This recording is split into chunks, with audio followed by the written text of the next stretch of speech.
नमस्कार, आप सभी का स्वागत करती हूं भारत 24 पर। मैं हूं आपके साथ पूर्णिमा मिश्रा और वक्त है इंडिया स्टोरी का।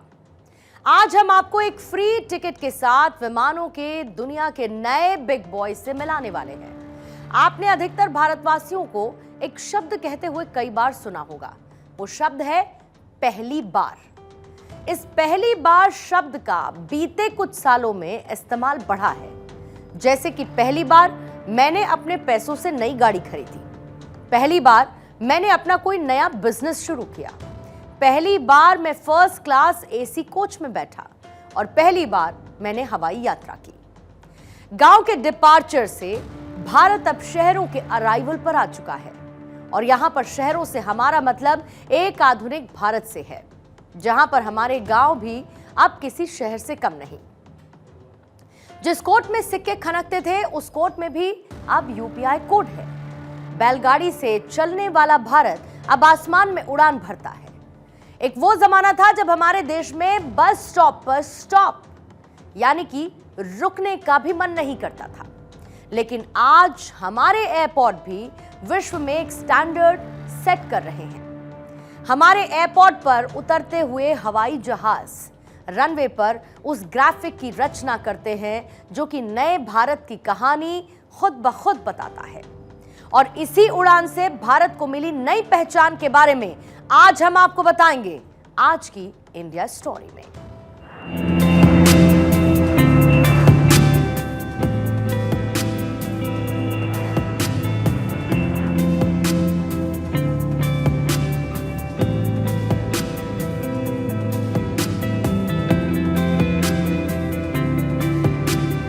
भारत दुनिया का तीसरा बड़ा डोमेस्टिक एविएशन मार्केट बन चुका है।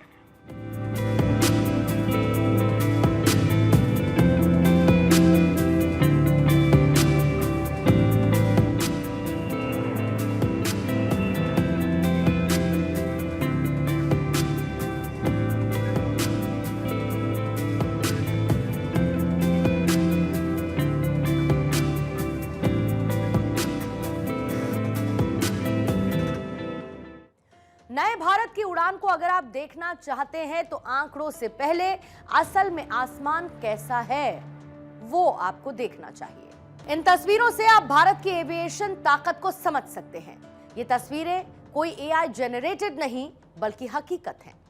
भारत के एयरपोर्ट पर उतरते हुए ये हवाई जहाज अगर आप अपने घर में किसी बड़े बुजुर्ग को दिखाएंगे तो वो आपको ये बता सकेंगे कि इसी भारत में एक दौर ऐसा भी था जब इसी तरह से किसी स्टैंड पर बैलगाड़ियां रुका करती थी। लेकिन आज हमारे देश के एयरपोर्ट में ये हवाई जहाज ऐसे उतर रहे हैं जैसे किसी ऑटो स्टैंड पर ऑटो रुक रहे हों। ये नया भारत है। भारत की एविएशन इंडस्ट्री दुनिया में तीसरी सबसे बड़ी एविएशन इंडस्ट्री बन चुकी है। भारत की एविएशन इंडस्ट्री को अगले 20 सालों में कम से कम 2800 नए कमर्शियल एयरप्लेन्स की जरूरत होगी। साल 2028 तक इंडियन एविएशन में मेंटेनेंस और ऑपरेशंस का सेक्टर बढ़कर $2.4 बिलियन तक पहुंचने की उम्मीद है।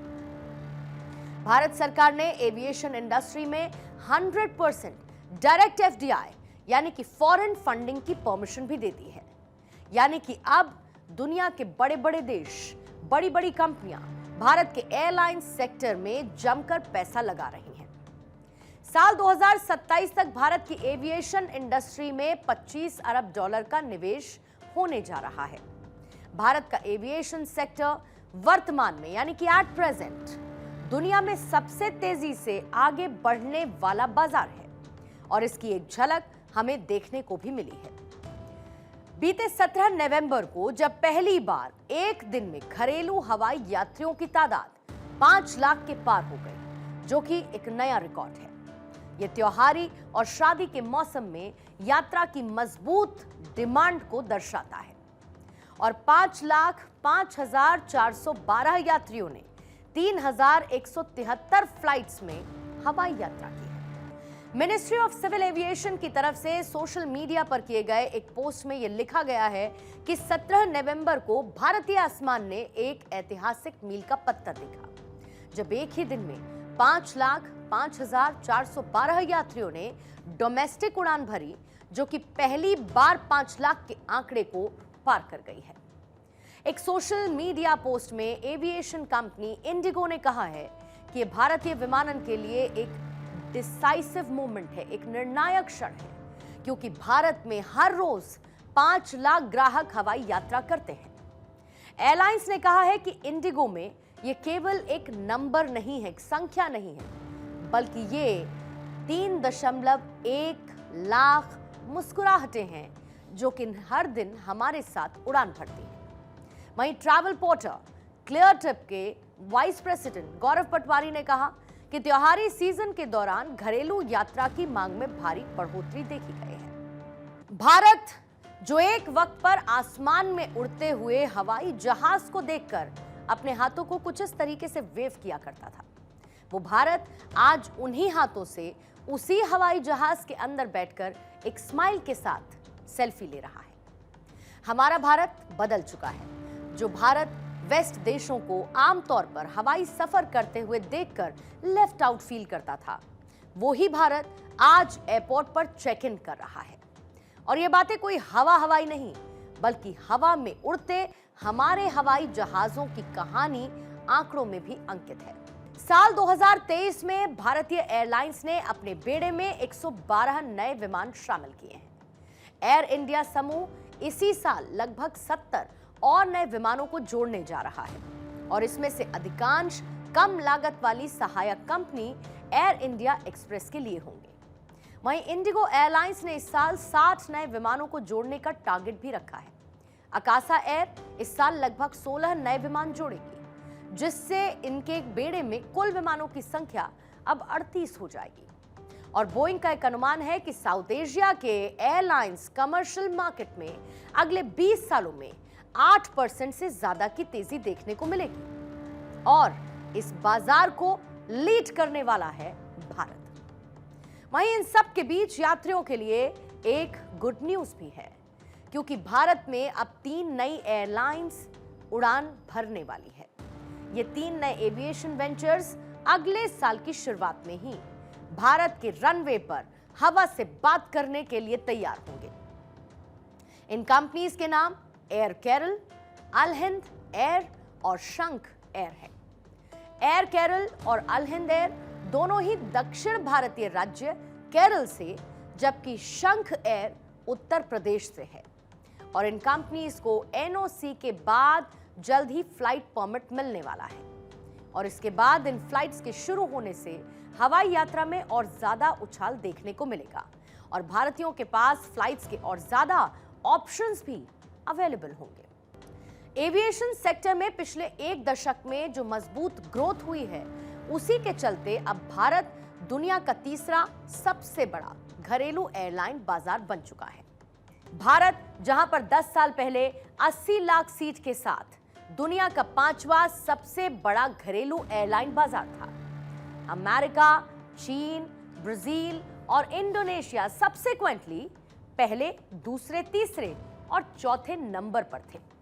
लेकिन बीते 10 सालों में बहुत कुछ बदला है। भारत बदल चुका है। मौजूदा समय में पहले और दूसरे स्थान के साथ अमेरिका और चीन के घरेलू एयरलाइन बाजार ही भारत से आगे हैं। ओएजी का डेटा यह कहता है कि अप्रैल 2024 में भारत 1.56 करोड़ सीट्स की क्षमता के साथ दुनिया का तीसरा सबसे बड़ा घरेलू एयरलाइन मार्केट बन चुका। आज सिर्फ अमेरिका और चीन एविएशन मार्केट में हमसे आगे हैं, लेकिन रुकिए, यह हमसे ज्यादा आगे नहीं है, क्योंकि हमारे ऑर्डर्स की संख्या अगर आप देखेंगे तो आप ये समझेंगे कि भारत ने एयरप्लेन्स के इतने ऑर्डर दे रखे हैं जो कि इस एविएशन मार्केट के वर्ल्ड ऑर्डर को बदलने के लिए काफी है।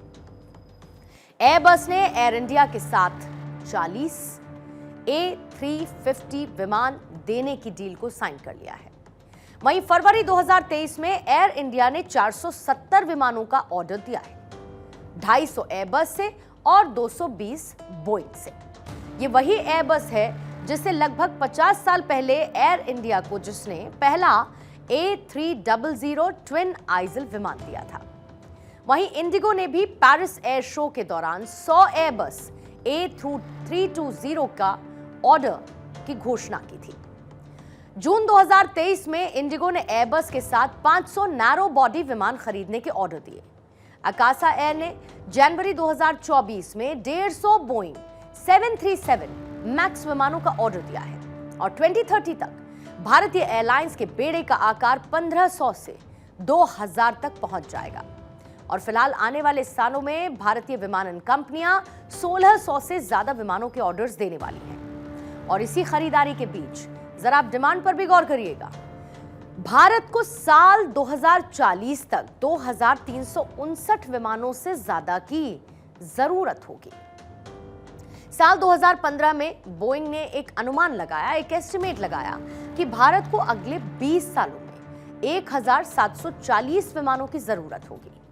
और इन ऑर्डर्स की संख्या को अगर आप भारत के विमानन बेड़े में रखकर देखेंगे तो यह समझ आएगा कि अगले 5 साल में 13% की ग्रोथ के साथ भारत चीन से आगे निकल जाएगा और साल 2034 तक भारतीय बेड़ा 2.5 गुना बड़ा हो जाएगा। हमारे एविएशन सेक्टर को यह ग्लोरी मिली है गवर्नेंस की वजह से। नरेंद्र मोदी सरकार का एविएशन सेक्टर पर खास फोकस है और इसे आप ऐसे समझिए कि बीते 10 सालों में देश में एयरपोर्ट्स की संख्या 74 से बढ़कर 157 हो गई है। यानी कि आजादी के 76 साल में 74 एयरपोर्ट्स और मोदी सरकार के सिर्फ 10 साल के कार्यकाल में 83 नए एयरपोर्ट्स बने हैं। मोदी सरकार की योजना है कि अगले 5 सालों में 220 हवाई अड्डों को विकसित और संचालित किया जाएगा। आपको एक डेटा यह भी बता देती हूं कि देश के टॉप 10 एयरपोर्ट कुल यात्रियों की संख्या क्या 69% संभालते हैं, जबकि टॉप 6 एयरपोर्ट्स 59% पैसेंजर फ्लो को देखते हैं। और मोदी सरकार ने महज इतना नहीं किया है, मोदी सरकार ने देश के एविएशन की उड़ान को नया रंग रूप दे दिया है उड़ान योजना के साथ। उड़ान यानी कि उड़े देश का आम नागरिक। क्षेत्रीय हवाई कनेक्टिविटी को बढ़ावा देने के लिए भारत सरकार ने साल 2016 में उड़ान योजना को लॉन्च किया था। उड़ान योजना का मुख्य उद्देश्य था कि एक आम आदमी भी हवाई सफर का लाभ उठा सके, जहां पर हवाई यात्रा को सस्ता और सुलभ बनाना लक्ष्य था। इस योजना के कुछ की पॉइंट्स अगर आप देखेंगे तो गैर सेवा वाले मार्ग पर उड़ानें संचालित करने के लिए एयरलाइंस को सब्सिडी दी जाएगी। 1 घंटे की उड़ान के लिए मैक्सिमम जो हवाई किराया है वो 2500 रुपए सीमित किया गया। हर एक उड़ान में 50% सीटें सब्सिडी के लिए रिजर्व की गई। टियर 2 और टियर 3 शहरों के लिए हवाई कनेक्टिविटी को एनहांस किया जाएगा। आर्थिक विकास और रोजगार सृजन यानी कि एम्प्लॉयमेंट जनरेशन को बढ़ावा देना होगा। अब आप जरा ये सोचिए कि सरकार ने इस सब्जेक्ट पर ध्यान दिया और इसका फायदा क्या हुआ। आम लोगों के लिए हवाई यात्रा सस्ती हो गई, यानी कि जो हवाई यात्रा पहले सिर्फ अमीर एलीट क्लास के लोगों के लिए हुआ करती थी, उन्हें अब कोई आम आदमी भी अफोर्ड कर सकता है। सरकार की कोशिश से कनेक्टिविटी और पहुंच में बढ़ोतरी हुई है और इस योजना का जो बाय प्रोडक्ट है वो ये कि पर्यटन और आर्थिक विकास को इससे बढ़ावा मिला।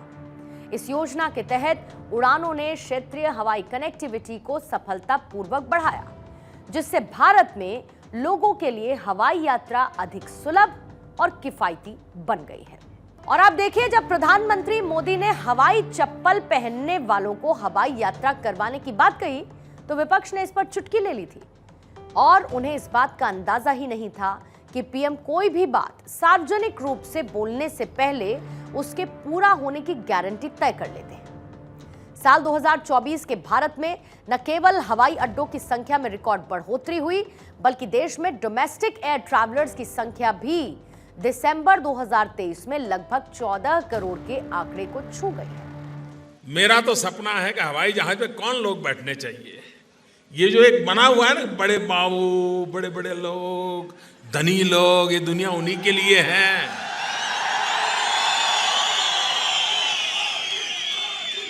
इस देश की जो सुविधाएं अमीरों को प्राप्त हैं, वो मेरे देश के गरीब को भी मिलनी चाहिए।